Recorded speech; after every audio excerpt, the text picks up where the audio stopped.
એક મહત્વના સમાચાર, રેશમા પટેલ અને ભાજપના 3 સમર્થકો વચ્ચે મારામારી થઈ। બંને પક્ષોએ મારામારીના આક્ષેપ કર્યા, સામસામે ફરિયાદ પણ નોંધાવી છે। રેશમા પટેલને પણ આજે માર મારવામાં આવ્યો હતો। રેશમા પટેલ માણાવદર વિધાનસભાની પેટા ચૂંટણીના ઉમેદવાર છે, એનસીપીના ઉમેદવાર છે રેશમા પટેલ। ત્યારે તેની પર પણ આજે હુમલો કરવામાં આવ્યો હતો। વંથલીમાં રેશમા પટેલ સાથે મારામારી થઈ હતી।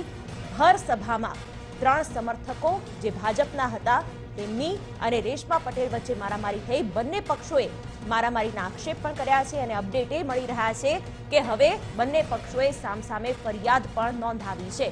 રેશમા પટેલ કે જે ભાજપમાં જોડાયા હતા, પાટીદાર અગ્રણી છે અને તેમણે આક્ષેપો કર્યા કે પુરુષવાદી જે માનસિકતા છે તે ભાજપમાં રહેલી છે અને ભાજપને તેઓએ અલવિદા કર્યું હતું અને એનસીપીમાં જોડાયા હતા। અને હવે આ મહત્વના જે અપડેટ મળી રહ્યા છે કે આજે રેશમા પટેલ પર જે હુમલો કરવામાં આવ્યો હતો, ભાજપના 3 કાર્યકર્તાઓ અને રેશમા પટેલ વચ્ચે મારામારી પણ થઈ હતી। હવે સામસામે ફરિયાદ પણ થઈ છે। પોરબંદર વિધાનસભા પેટા ચૂંટણીના ઉમેદવાર છે રેશમા પટેલ એનસીપી તરફથી અને વંથલીમાં રેશમા પટેલ સાથે આ ઘટના બની હતી। તેમાં હવે આ મામલો પોલીસ સ્ટેશન પહોંચ્યો છે, પોલીસ ફરિયાદ થઈ છે। હવે કઈ રીતે આ બાબતે નવા ખુલાસા થાય છે તે પણ જોવું રહ્યું। આક્ષેપો પ્રત્યાક્ષેપોનો દોર તો શરૂ થઈ જ ગયો છે।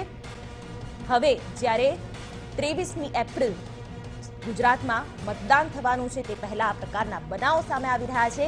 એનસીપી ઉમેદવાર રેશમા પટેલ પર પણ આજે હુમલો થયો હતો અને ભાજપના કાર્યકર્તાઓ સાથે રેશમા પટેલની મારામારી થઈ હતી અને તે જ મામલે હવે પોલીસ ફરિયાદ પણ નોંધાઈ છે।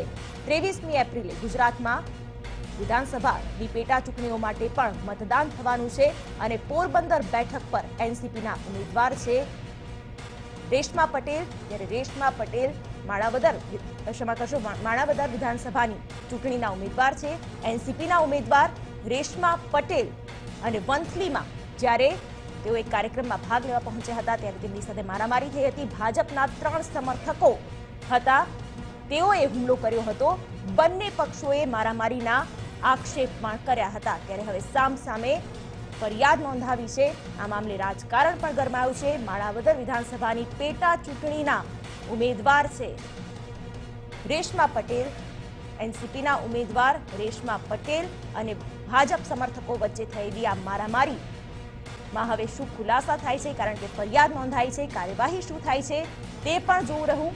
થોડીવાર પહેલા સુરેન્દ્રનગરની એક સભામાં હાર્દિક પટેલ પર પણ હુમલો કરવામાં આવ્યો હતો, લાફાવાળી કરવામાં આવી હતી અને ત્યાર પછી એક અપડેટ રેશમા પટેલ સાથે પણ આજે આ જ પ્રકારનું વર્તન થયું હતું। ભાજપ સમર્થકો દ્વારા રેશમા પટેલ પર હુમલો કરવામાં આવ્યો અને સામસામે મારામારી પણ થઈ હતી। આ સાથે રેશમા પટેલ ફોન લાઈન પર જોડાઈ ગયા છે। રેશમાજી, હવે જણાવશો કે પોલીસ ફરિયાદ થઈ છે, કયા પ્રકારની કાર્યવાહીની આપ આશા રાખી રહ્યા છો? અમે તો લોકશાહીના અવાજ પ્રચાર કરવા નીકળ્યા હતા, પણ ભાજપના એક કાર્યકર્તાઓએ જવાહર ચાવડાના માણસોથી આવું કહી અને મારા ઉપર જે હુમલો કર્યો છે, એક મહિલા ઉપર એટલે કે મારા કપડા ખેંચ્યા, મારા ગળા ઉપર ફેટ મારી, મારા છાતી ઉપર હાથ લગાવ્યા અને મુક્કા માર્યા।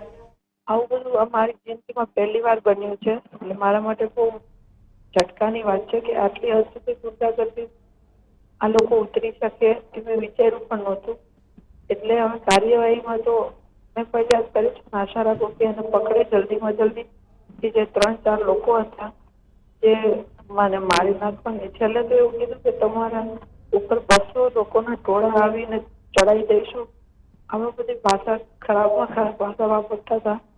મારાથી બહુ ઓછું બોલાય છે એટલે બહુ નથી બોલી શકતી, પણ મને એટલી આશા છે કે આ લોકોને એ પકડે અને જેલમાં ભરે। રેશમાબેન, ભાજપના સમર્થકો હતા, આ જે શખ્સો હતા જેમણે તમારી પર હુમલો કર્યો હતો, આપે ભાજપ પર પણ ઘણા આક્ષેપો લગાવ્યા હતા થોડા દિવસ અગાઉ અને ભાજપ પક્ષ છોડીને એનસીપીમાં જોડાયા હતા।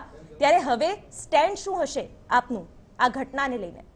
જોકે ભારતીય જનતા પાર્ટીની આ કૂટનીતિ અને ગુંડાશાહીથી વાકેફ હતી, વાતોથી વાકેફ હતી, એટલા માટે તો મેં ભારતીય જનતા પાર્ટીને એમાં રહીને ખુલીને વિરોધ કરેલો છે।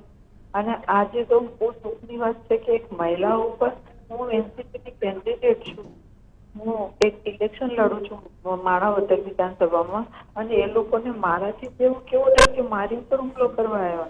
પ્રચાર કરીને એટલે પોતાની ઇલેક્શન જીતવી જોઈએ. આવી ગુંડાઓને ઉભા કરી જે તે ગુંડાઓ છે, લોકો મને કહેતા હતા કે બેન આ લોકો ગુંડાગર્દી કરે છે, અને આજે મેં ગુંડાગર્દીનો મેં ખુદ સામનો કર્યો છે.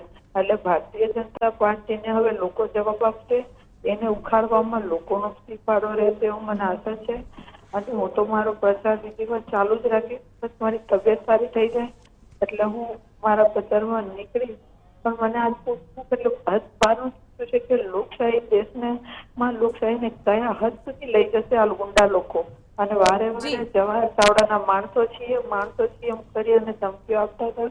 એટલે કેન્ડિડેટોને મુદ્દાઓથી પાર્ટી ભરેલી હોય તો પછી એમ થાય છે કે હવે પાર્ટીને ઉખાડવામાં જનતા કરવો પડી રહેશે.